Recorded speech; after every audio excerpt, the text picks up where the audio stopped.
Lovely to be here. My name is Gareth Irwin. I'm one of the breast surgeons in the City Hospital, and this is Chris, one of my colleagues. What we wanted to do was take a few minutes to chat about some of the surgical options for folks who've been diagnosed with high-risk family history or BRCA mutation.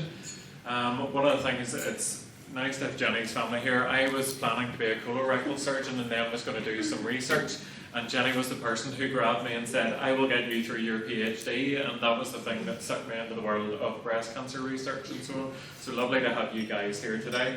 One of the things is, if we sort of go to the next slide there, the crack is, I am aware that in the room, some of you will be at different stages in the journey. Some of you will have been knowing that you've had a BRCA mutation diagnosis for decades, even at this stage. Some of you may just be at the very outset of this journey, going, well, my goodness, this is absolutely bewildering and confusing. And what I want to do is run through a couple of slides just to kind of remind you about the journey along the way. So, first thing is, as we've had, you will be referred potentially to a family history assessment. And what there's one of the sites in each of the breast cancer units in Northern Ireland. So if you're in the Western Board or the Northern Board and places like that, there will be folks there who can guide you through it. And that will be a family history assessment. So that's if you aren't certain that there is a genetic mutation in your family, that's the first line and first port of call. And if we crack on, then what happens is you can actually be referred to one of those family history services from your GP. So if they do an assessment of your family tree and so on, that's how you can get into the system. That's one way that you can be referred on to Gillian and the genetics team and so on there. Okay. So then Gillian mentioned that as well, is screening. So screening happens in Antrim. They do all the screening from across Northern Ireland. And I suppose, again, there's various, like all of these things gets complicated. And I'm conscious, again, in the room that we're trying to answer or talk about lots of different situations that each of you are facing. But actually, there's various screening mechanisms, depending on whether you've a proven mutation or not, and things like that. But that's an important adjunct. So the idea is that as you're being followed up, even if you were to be diagnosed with a breast cancer, will be picked up early and so reduce the treatment that you're likely to need and improve overall outcomes. What else happens next? The important thing in a conversation like this is to think about what you can do to actually take control of this a bit. And the important thing to remember is that risk reduction matters. The important thing from this photo is if you go for a run and eat a bowl of leafy greens, that's how you look. Which is, I'm looking forward to that day when that happens. But you know, the reality is the next slide talks about the opportunity here is to be empowered.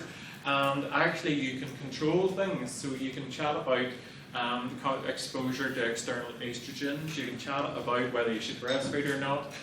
You can chat about minimising the HRT that you're on, and there's doing all the good stuff that we know that we should do, but we find it hard to do, particularly when you arrive at a BRCA day and there's a bowl full of cream that you can put in your scones. So we're doing really well with our health messaging today, but the important thing is doing the things that we know that we can do, and you can really control those things, you know, and that gives you power.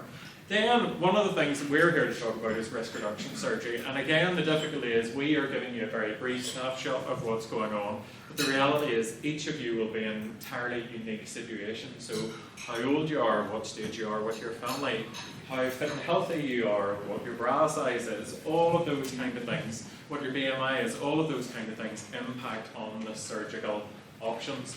And so we'll do a brief overview here, but really it's a long and complicated conversation where you will be meeting with a surgeon on at least a couple of occasions and meeting with breast care nurses on a few occasions and looking at photographs and really having a chat through. And Chris and I are breast surgeons primarily, but it's just also to remember Ian will be chatting about ovarian risk reduction as well, and it's important to keep that in the mix. So, the other thing I want to talk about is that whilst we are surgeons, there are other things that kind of are in the mix, okay?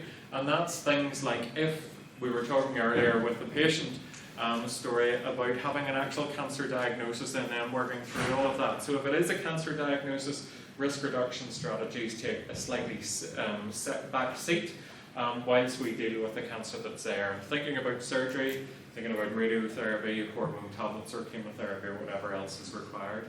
The other exciting news, if you are a BRCA mutation carrier, and depending again on some of the criteria and so on, there are new agents that have come online, things like olaparib that are out there, which have been shown to have a great benefit in treating BRCA mutation cancers. Other things like the Protector study that we were talking about, and more studies coming online about really targeting screening. So actually what we can do with folks in Manchester and so on is really saying, well actually can we risk stratify? So knowing your mutation that you have, can we work out and tailor a program for you? But some of those things are only in studies at this stage, but it's the opportunity to be part of improving the knowledge for treating folks in the future. So when we move on and think about surgery, this is a wee anatomy lesson for you all. So this is the beautifully coloured coded breast. You'll be pleased to know when you cut into breast tissue, it's all those pretty colours and it's really easy to tell them apart. In no way. But what is the issue? Why do we think about breast surgery?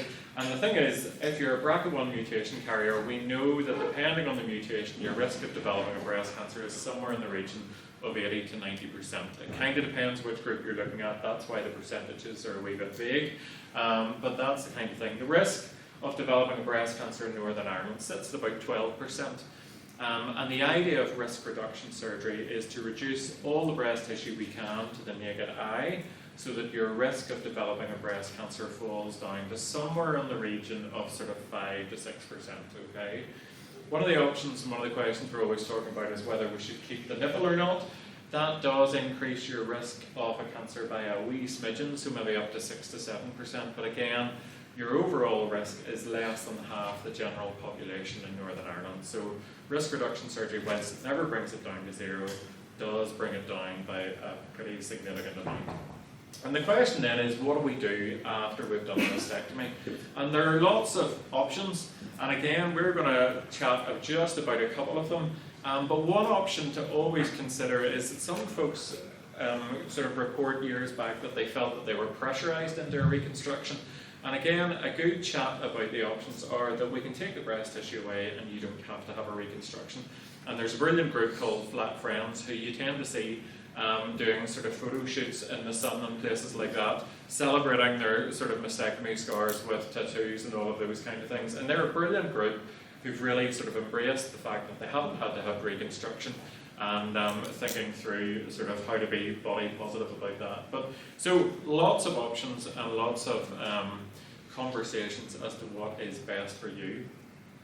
One of the things that we do talk about is whether we take tissue from somewhere else in your body, or whether if you don't have adequate amounts of tissue, we might need to reconstruct the breast with implants. And again, the difficulty is if you're watching a lot of Love Island and things like that, you'll get the impression that everybody has an implant on in there. But the reality is that implant reconstruction is light years away from augmentation with an implant. It's an entirely different thing. It's a bit like instant coffee and real coffee. They shouldn't be called the same thing. And the real reason why that is because when you're putting an augmentation in, you have lots of breast tissue protecting the implant from the outside world. Whenever we have taken away all of the breast tissue, and there are literally millimeters of skin and subcutaneous tissue between the implant and the outside world, it's a much higher risk proposal, okay? And that's just the big thing is it's entirely different from breast augmentation surgery. One of the things was, way back in the dawns of time, trying to protect that implant, one of the ideas was to really encase the implant in muscle. So people thought about clever ways of covering the implant with the pec major muscle. You'll remember your pec major muscle from your Peter Andre calendar in the 90s. But that's the big muscle there. And the idea was you would use that to cover the implant, and then also bring muscle from the belly wall down here or around from the side.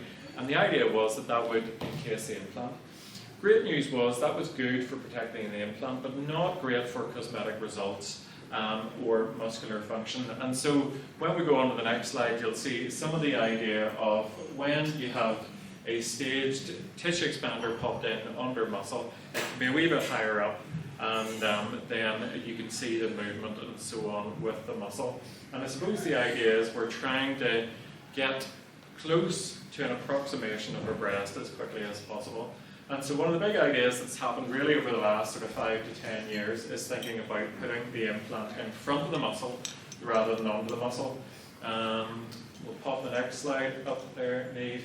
And that's just sort of saying that. So in the olden days it was under the muscle, but now we're leaving it in front of the muscle, exactly where the breast is, so actually recreating it anatomically. And so why did we do that? The problem was under the muscle is you get a dual plane, you get a bit of animation and pain, and the other thing is that whenever you're contracting the muscle, the implant can move out to the side. People will often ask me, what do I mean by animation? And hopefully the next video will work just to explain a wee bit about that. If you click on the, so animation is when you then tense your pec muscle, the implant moves out like that. I have had some patients who have suggested that's their party trick. I have never been to a party where that would be an appropriate trick. But it's the kind of thing that over the years, it tends to stretch the muscle, causes pain, and can move the implant out laterally in under your armpit. So then the question is then, if we think about a different technique, the idea is that putting it in front of the muscle stops the animation and hopefully reduces pain. So what can some of those look like then? This is just another wee video, a bit of an idea, and highlighting how sort of close the implant is to the outside world. So what we have here is the game changer is using this acellular dermal matrix, which is the white thing there. It's the thing that holds the implant in place, and there's various sort of tissues that you can use, but the idea is that that's covering the implant, holding it in place, and then you can see the subcutaneous tissue in the outside world. So it's just to get a sense of how close the implant is to the real world. But by placing it in front of the muscle, it's held in place by this white matrix, which acts a bit like the fascia and so on that you would have holding your breast. So, does it work? Well, one of the things, again, thinking about this being the outside world, again, you can hit the video. One of the things that we do, partly we're trying to protect the wound whilst it's healing.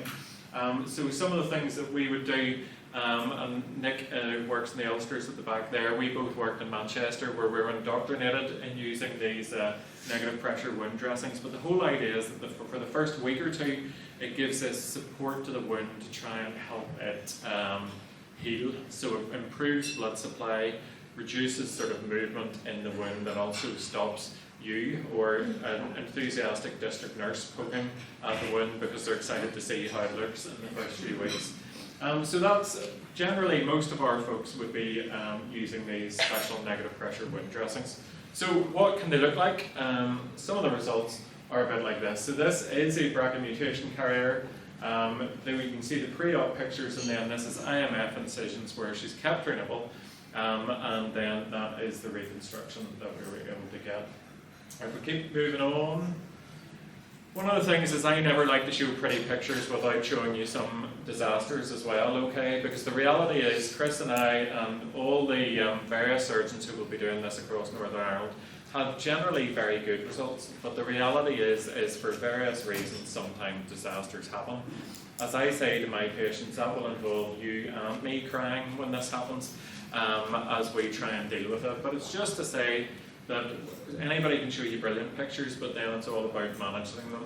Thankfully, the risk of any drastic is less than about 5%, okay? But it is always, I am counselling my patients and reminding them, you know, what is the worst case scenario? And the worst case scenario is that if the implant gets infected, then you could end up flat.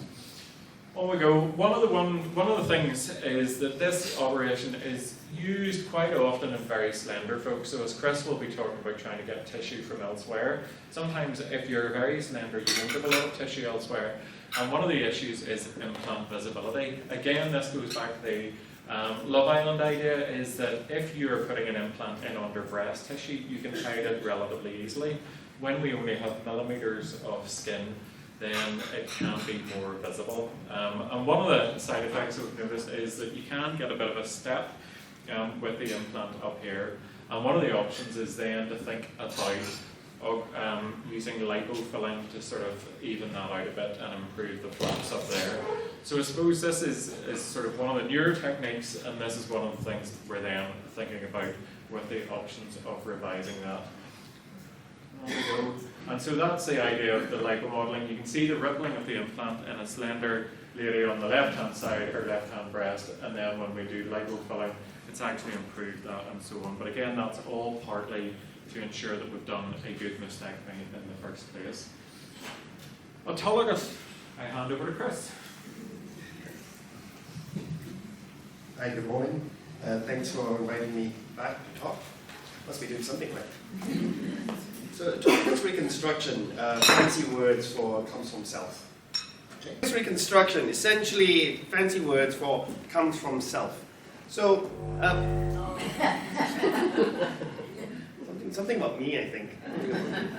So I think the thing about autologous tissue is, like I always tell my patients, everything has a cost, and I'm not talking about a cost about money. Well, money is part of it as well, but it's also time, effort, time to heal, time away from your family, and so forth. So everything has a cost, and everything that you every increase in complexity comes at additional cost. So the likes of implant reconstructions is essentially the reconstruction, thankfully, comes from the shelf. You go to a cupboard and you go like, yeah, that implant, or that implant, and so forth. But the cost of the implant is the fact that, well, let's face it, implants are fake. Silicon shell, silicon filling, and your body doesn't really know what to do with it. So the body tries to ignore it and layer it in a layer of scar tissue, and then that's the problem. Over time, the scar tissue or the capsule can get thicker and deform. And there are better techniques these days, I must admit, with implant reconstruction, especially putting it above the muscle, with ADM, with lipofilling. And for some girls, it is a really good reconstructive option, because you can put the same implants in both sides, and then you can, as long as the breasts are pretty equal, you can get a really good symmetrical result. Okay? And then you're going like, you're talking yourself out of a job, Chris. But it is not for everybody. I always remember, I worked in Newcastle for my fellowship, and there was this woman who had a unilateral, one-sided implant reconstruction, and she was coming in for a potential DF. And I looked at her, and it looks great, it looks beautiful, and it looks quite good, you know. And then she tells me, but Mrs. Smith, your reconstruction looks really good. And I was so glad to have a nurse with me, because she just took my hand and put it on her breast and goes like, feel that, Chris. And I'm like, and he was like, it's a sunny day in Newcastle, which is quite cold anyway, in like Northern Ireland. But it was cold. It was like it's not herself. She felt that this was not herself. It doesn't feel warm. It feels cold. It doesn't move right. And she didn't like the idea of having something, an implant in her. So we consented her for DF reconstruction. So reconstruction, it needs to come from somewhere. So the donor site, if you do not have donor sites, you want those skinny minis, it just ain't working. I have nothing to take to reconstruct. So that's the cost. If you have extra bits, thankfully,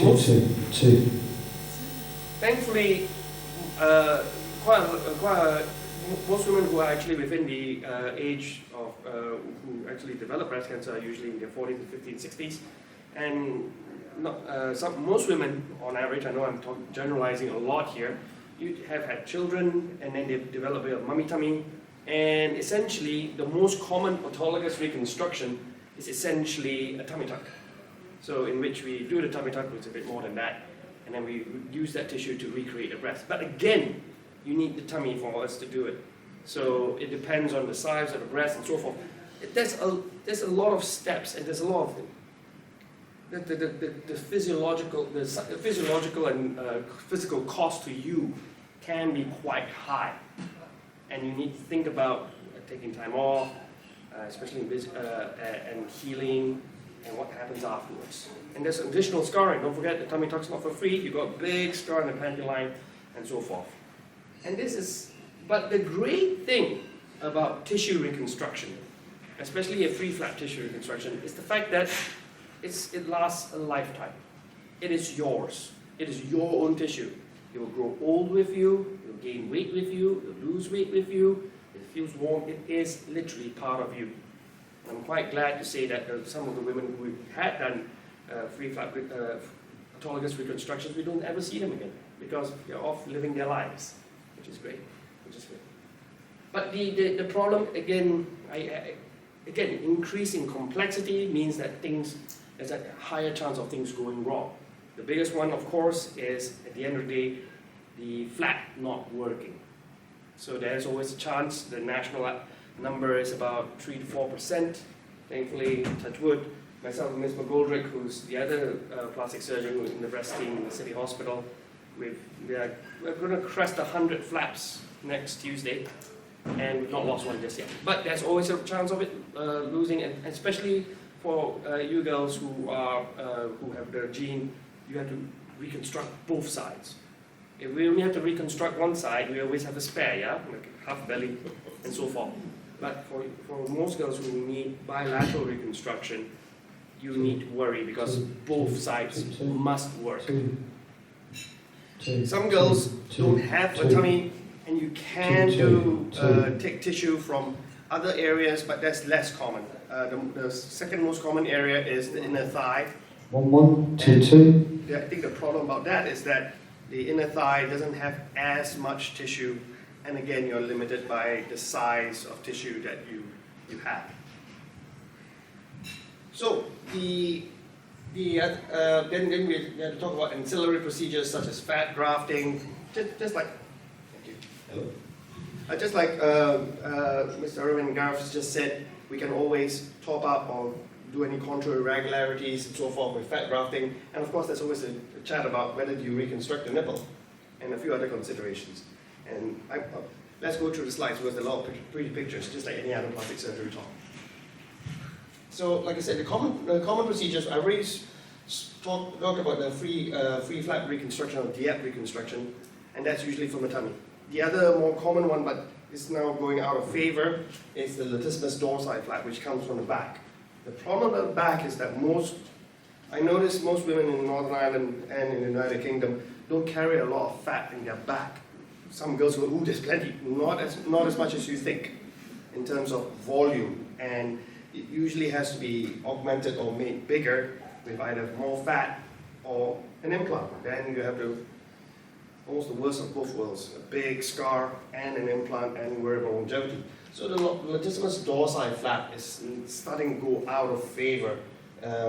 The cost is also very high because that big muscle, the wing muscle at the back, the latissimus dorsi, is there for a reason. It's a very highly functional muscle. It's still a very good reconstruction for certain women, but it's going out of favor. Next slide, please. So this is an example of reconstruction with an implant. I think it's one of Sam's patients. Beautiful reconstruction, I have to confess. Smaller, notice it's a small reconstruction for this woman's size, and there's an implant behind it as well. And notice the scars on the back. Okay, the scar is quite, and we can hide it in the bra line, but it's still quite visible. It's harder to hide. Next slide, please. So this is the DIEP reconstruction. Like I said, the cost of the DIEP reconstruction is that versus say an implant is that it comes from somewhere. It comes from your tummy. The surgery is longer. Unilateral doing one side is about 4 hours. Doing both sides is a minimum of 8 hours, 6 hours, maybe even 8 hours, depending on how quote unquote easy the operation is. It's not so simple as those 3 pictures. I wish it was, but we had to essentially find the blood vessels and preserve the little blood vessels that supply the tissue on the tummy, bring it to the breast. We take away a wee bit of rib on the top here and to find the blood vessels behind it and do the joint there. That is, the other cost is the fact that it is quite complex. There are not as many people in Northern Ireland as we wish we could do this. And then of course there's always the question of access to theatre. Then the financial cost comes into play. I know it's not that you guys are thinking about it, but as a service, that's the problem. Because if you go, Chris, I want both my breasts removed, and I want bilateral DIEPs, thank you very much. And we go, okay, that's great. 8-hour operation. In that 8 hours, we have to remind ourselves, I can treat, or someone faster and superior to me, like Gareth, can treat 6 cancers versus 1 person. So that's the other cost that we have to worry about. And not to make it slightly political, but unfortunately the BRCA, the family history service is not properly funded, never mind the surgery is not properly funded. So that's always a problem about trying to balance. And I know anybody here with a diagnosis of BRCA almost has like a sword hanging over you. It will happen at any time. But we always have to prioritize the ones who actually have cancer. And it's a really heartbreaking, very difficult decision to make sometimes. But please be aware of we share your pain and difficulty. We do want to provide this service. And if it was a perfect world, I'll be providing this to everybody who can have it. Next slide, please. This is an example of a woman last year, BRCA patient, bilateral gap reconstruction. Notice the scar. It's not quite an aesthetic abdominoplasty, but trying to get better all the time. But the scar is long. It's low-lying, and as long as she's not wearing like a string bikini, you'll be all right.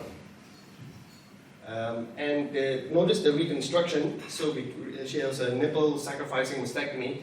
The white bits, it looks like the nipples, that's actually from her tummy. And then you go like, but Chris, it looks as if she does have nipples. Interestingly, we actually did a nipple graft on her, so we're offering this more and more. Those are her natural nipples, and they actually survived. But that's a good reconstruction. I think it's like for like. We just improve the tummy. Most girls always love the tummy. Go, take more, take more. And don't forget, if there's any irregularities and so forth, we can always top it up with a bit of fat. That's the great thing about fat grafting. So this is a typical, I like to think a typical bilateral result. Next slide, please. Fat grafting, the gift that keeps on giving. As long as it's got fat and we can harvest it, we can inject it somewhere. Usually as a day case. And of course, the question then is nipple reconstruction. Not all girls want nipple reconstruction. Don't forget, it's just a bit of skin that sticks out all the time. There's no reactivity and there's no sensitivity. But it might just, it's the cherry on top of the cake, so to speak. Okay? And but interestingly, with nipple reconstruction these days, you can actually do 3D tattooing. We're going to start offering that. Next slide, please. The other thing, I think Gareth has already touched upon this, the timing of risk-reducing surgery, so I'm not going to belabor the point. You can think about staging procedures. So some women have very large breasts, and there's no, if you say you have anything larger than a D or double D, say some girls have F or G cups breasts, there's no way in the world I could harvest enough fat to recreate that. It's actually very difficult. And we always try to target a smaller breast. So sometimes we have to stage the procedures. We might offer to say, okay, your breasts are quite ptotic. Ptotic is a fancy word for saggy. And then and maybe too large, we might offer a 2-stage procedure in which we do a breast reduction, make the breast in better shape and volume, and then come back another day to do the risk-reducing part. Then there's also some women who are much younger, who are very busy, and go like, Chris, I don't have the tummy for it. She's thinking of maybe having more children, or life is too busy. Then we actually can do just implants first, and then just wait a little longer, and then when it comes the time, you can convert an implant reconstruction to tissue reconstruction. It's not as if it's a one-way street where you go like, oh, you have implants, you never have tissue ever again. No, as long as you have tissue and the service still exists, we can do it. So we can convert from implants. And then I already told you about the ancillary procedures. Sometimes as much as I like to think I'm perfect, I don't get it right all the time, and sometimes I might have to do small little touch-ups and nips and tucks, or even fat grafting and liposuction and so forth. So don't forget, it's usually one big event, one big surgery for tissue reconstruction. But frequently we have to do smaller procedures. So, and it's actually hard to get patients in to do the non-cancer side of things, the smaller procedures. So you have to bear with us, unfortunately. Next slide, please. At the end of the day, if you have a cancer diagnosis, primary cancer treatment comes first. Cancer is always king. And sometimes I have been in a difficult situation where a woman, she was like, I'm a BRCA gene carrier, and I had cancer, do the bilateral mastectomies now. And reconstruction now, but the problem is that sometimes when you do that, you can have, you increase the complexity. You really do. And increased complexity comes in higher risk of complications, and at the end of the day, cancer diagnosis and primary cancer treatment comes first. And we might have to convince patients like that to go like, why don't I put a temporary expanded implant in initially, and then come back another day, because the temporary expanded implant procedure is significantly less complex, therefore less complications. Not to say there's no complications, just less complicated than an 8-hour operation to try to do the mastectomies and then God help me if a woman doesn't heal very well and there's a delay to her cancer treatment, such as chemotherapy or radiotherapy. And let's face it, I rather have a live patient than a patient that looks amazing breast by in the coffin. So at the end of the day, and this conversation can be quite difficult with some girls who've been waiting for a long time for risk-reducing mastectomies and reconstruction and getting their cancer.